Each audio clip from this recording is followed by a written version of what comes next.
작은 마을 베들레헴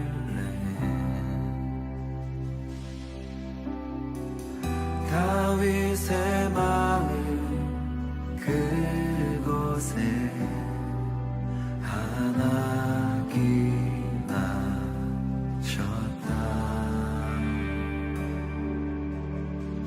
지극히 높은 곳에는 영광, 땅 위엔 평화, 열방의 소망, 말구유에 오셨다. 마음이 상한 자를 고치시며 소경의 눈을 열어주시고 아버지를 보이셨네. 우리의 왕이 나셨다. 우리의 죄를 대신하여 십자가에 죽으신 그 놀라운 사랑. 우리의 왕이 나셨다. 우리의 마음을 다하여 영원히 노래해. 모든 권세 주께. 그분은 하나님 어린 양. 그분은 그리스도 예수. 가난한 자에게 아름다운 소식. 주의 나라가 가까웠으니 주께 돌이킬지라. 내가 너희를 사랑한 것 같이 서로 사랑하라 하신 말씀 마음에 새깁니다.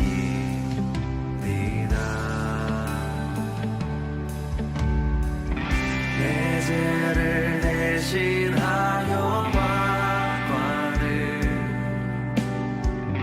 내 슬픔 대신 주의 기쁨을 찬송해요 주셨네.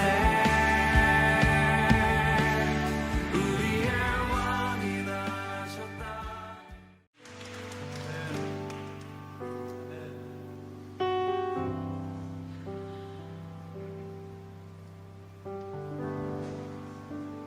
우리 시간 이 고백으로 우리 주님 높여드렸으면 좋겠습니다. 주 내 소망은 주도 알기 원합니다. 주 내 소망은 주도 알기 원합니다. 이전보다 더 가까이 가기 원합니다.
예수 그리스도의 나심은 이러하니라. 그의 어머니 마리아가 요셉과 약혼하고 동거하기 전에 성령으로 잉태된 것이 나타났더니 그의 남편 요셉은 의로운 사람이라 그를 드러내지 아니하고 가만히 끊고자 하여 이 일을 생각할 때에 주의 사자가 현몽하여 이르되 다윗의 자손 요셉아, 내 아내 마리아 데려오기를 무서워하지 말라. 그에게 잉태된 자는 성령으로 된 것이라. 아들을 낳으리니 이름을 예수라 하라. 이는 그가 자기 백성을 그들의 죄에서 구원할 자이심이라. 이 모든 일이 된 것은 주께서 선지자로 하신 말씀을 이루려 하시니니 이르시되 보라, 처녀가 잉태하여 아들을 낳을 것이요 그의 이름은 임마누엘이라 하리라. 이를 번역한즉 하나님이 우리와 함께 계시다 함이라. 요셉이 잠에서 깨어 일어나 주의 사자의 분부대로 행하여 그의 아내를 데려왔으나 아들을 낳기까지 동침하지 아니하더니 나음에 이름을 예수라 하니라. 1월 13일 6.19 온전한 기도회에 오신 모든 분들을 환영합니다. 오늘 본문 말씀은 22절에 나온 것처럼 하나님께서 선지자를 통해 예비하신 일을 이루려 하심이라고 합니다. 많은 구절이 예수님의 탄생을 예언을 하는데 이사야 7장 14절이 오늘 본문을 가리킵니다. 그러므로 주께서 칭히 징조를 너희에게 주실 것이라. 보라, 처녀가 잉태하여 아들을 낳을 것이요 그의 이름은 임마누엘이라 하리라. 사람은 죄로 태어나 매일 죄를 지으며 살고 죽습니다. 하지만 하나님은 자기 형상으로 지은 우리를 너무 사랑하셔서 인류의 죄의 대가를 가지고 가지실 화목 제물을 준비해 주셨습니다. 그 화목 제물은 예수님입니다. 오늘 본문에 예수님의 다른 이름은 임마누엘, 하나님이 우리와 함께 하신다라는 이름을 주셨습니다. 하나님은 위에서 우리를 보고 계신 것만이 아닌 사람의 몸으로 태어나 우리의 모든 아픔과 느낌과 행복 또는 슬픔을 같이 겪으시고 우리의 죄들을 위해서 화목 제물이 되셨습니다. 예수님은 자기가 이 모든 것들을 겪어야 되는 것을 알고도 묵묵히 우리 위해서 나아가셨습니다. 순종으로 나아가신 것입니다.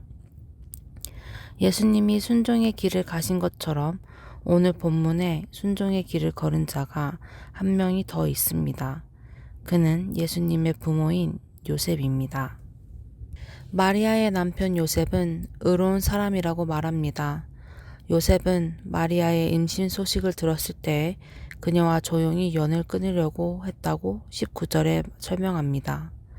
마리아의 임신 소식을 접한 요셉은 어떠한 심정이었을지 생각을 해보면 아마 조금은 황당하고 배신감이 들었을 수 있습니다. 그래서 그가 조용히 연을 끊으려고 한 것이 어떻게 보면 합당한 결론이라고 생각을 했습니다. 내 아기가 아닌 아이와 그 여자를 내 아내로 들여 평생 책임을 지는 것은 쉽지 않으니까요. 평생 책임만이 아닌 따라올 소문과 논란이 그에게는 두려움도 생겼을 것입니다. 요셉은 그 두려움에 가려져 마리아와의 연을 끊는 것만이 살 길이라고 생각되게 했을 것 같습니다. 이런 요셉의 모습이 우리에게도 있지 않나 생각이 됩니다. 저 또한 생각지 않은 일이 일어났을 때 사람의 생각으로 먼저 답을 찾으려고 합니다.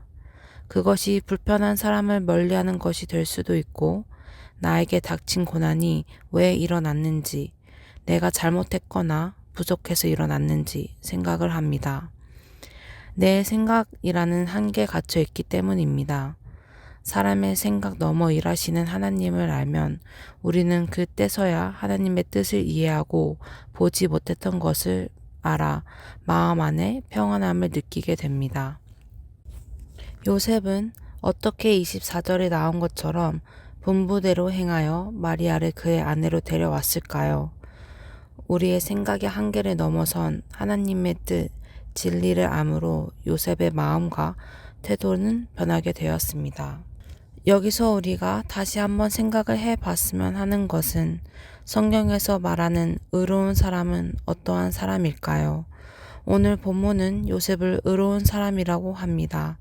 사전에 나오는 일반적인 의로움의 뜻은 찾아보면 올바르고 정의로운이라고 나와 있습니다. 하지만 성경에서의 정의하는 의롭다의 뜻은 진리의 영을 가지고 있는 자라고 합니다. 예수님은 요한복음 14장 17절에서 진리의 영을 설명하십니다.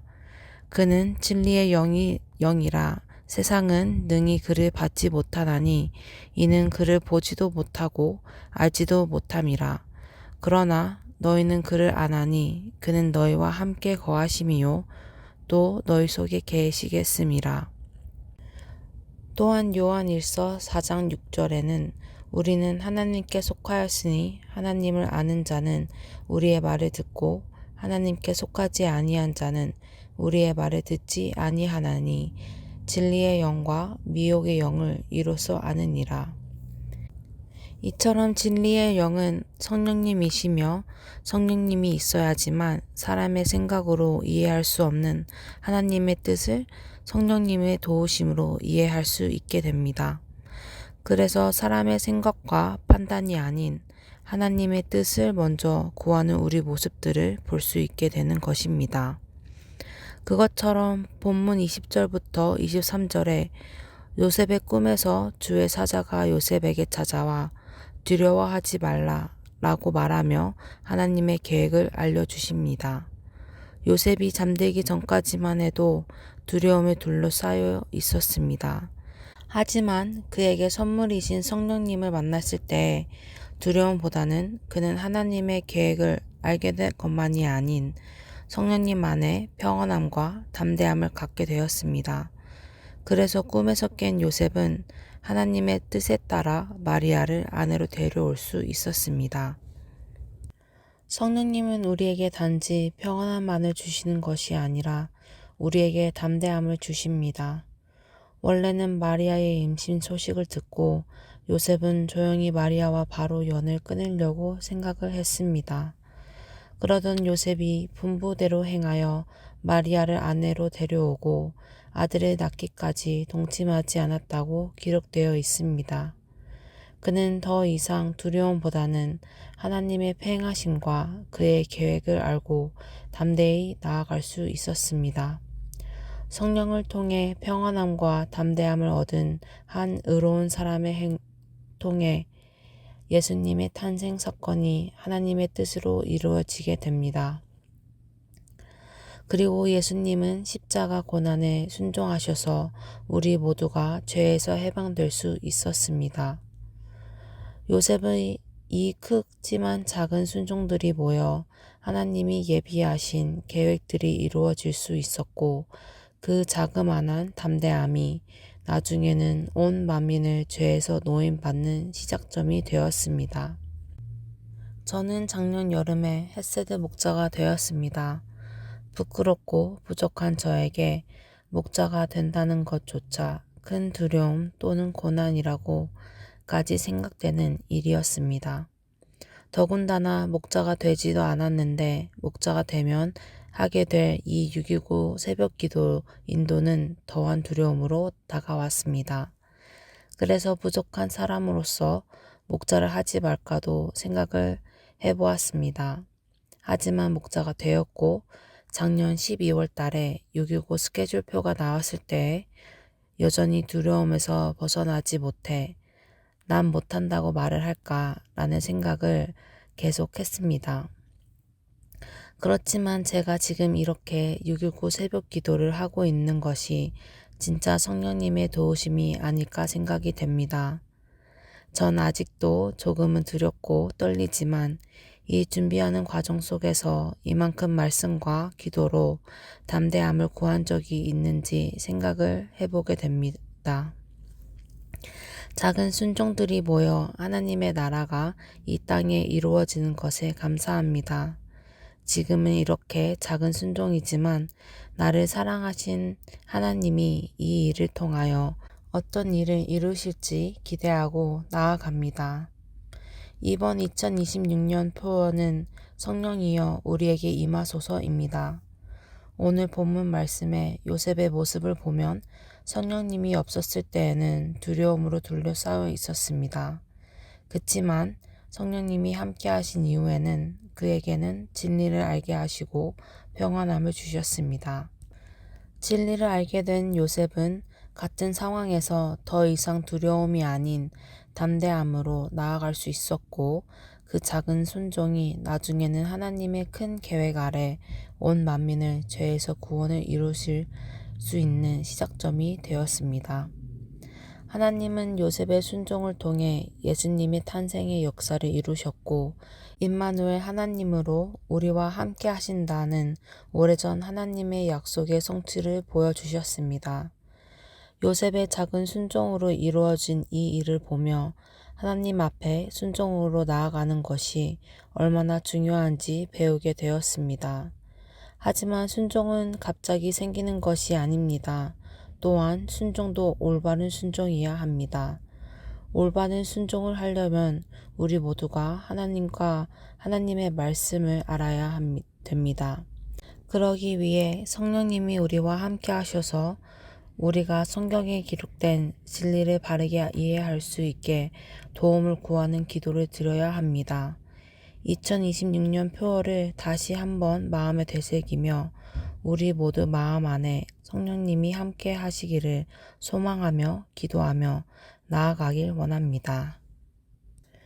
들은 말씀을 붙들고 기도하기 원합니다. 우리들을 사랑하사 오래전부터 예비하신 화목제물이 되신 예수님께 감사의 기도를 삶을 살아갈 때에 때론 생각하지 못한 고난이 올 때가 있는데 성령님이 함께하사 두려움보다는 담대함으로 나아가기를 또한 우리 모두가 하나님께 순종으로 나아갈 수 있기를 기도합니다.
교회를 위해서 기도합니다. B24 건축이 시작이 되었는데 만들어지는 과정과 쓰여질 그 건물이 다 하나님 뜻 안에 이루어지고 우리 차세대 아이들이 세상을 구하지 않고 하나님의 나라와 그의 뜻을 구할 수 있도록 기도합니다.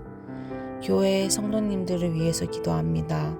지친 영혼에게 새 힘을 부어주시고 아프신 성도들에게 치유의 손길이 그들 몸에 닿고 혹은 경제적인 어려움 가운데 계신 분들에게는 필요한 물질들이 부어주시기를 기도합니다.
열방을 위해서 기도하기 원합니다.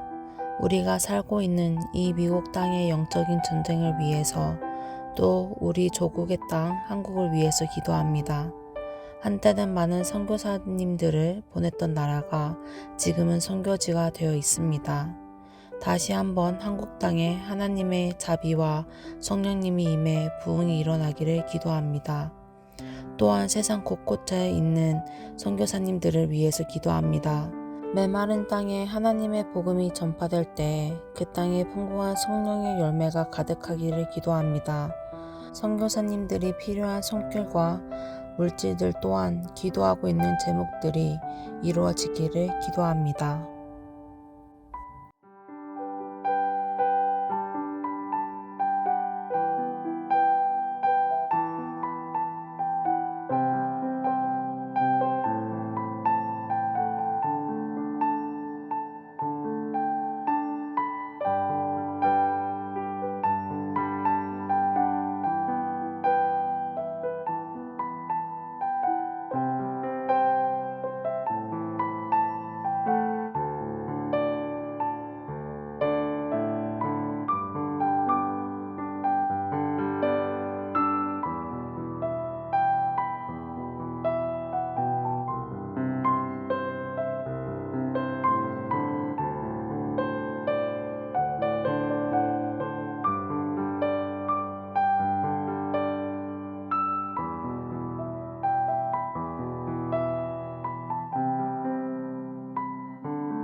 하늘에 계신 우리 아버지여, 이름이 거룩히 여김을 받으시오며 나라가 임하시오며 뜻이 하늘에서 이루어진 것 같이 땅에서도 이루어지이다. 오늘 우리에게 일용할 양식을 주옵시고 우리가 우리에게 죄 지은 자를 사하준 것 같이 우리의 죄를 사하여 주옵시고 우리를 시험에 들게 하지 마옵시고 다만 악에서 구하시옵소서. 나라와 권세와 영광이 아버지께 영원히 있사옵나이다. 아멘.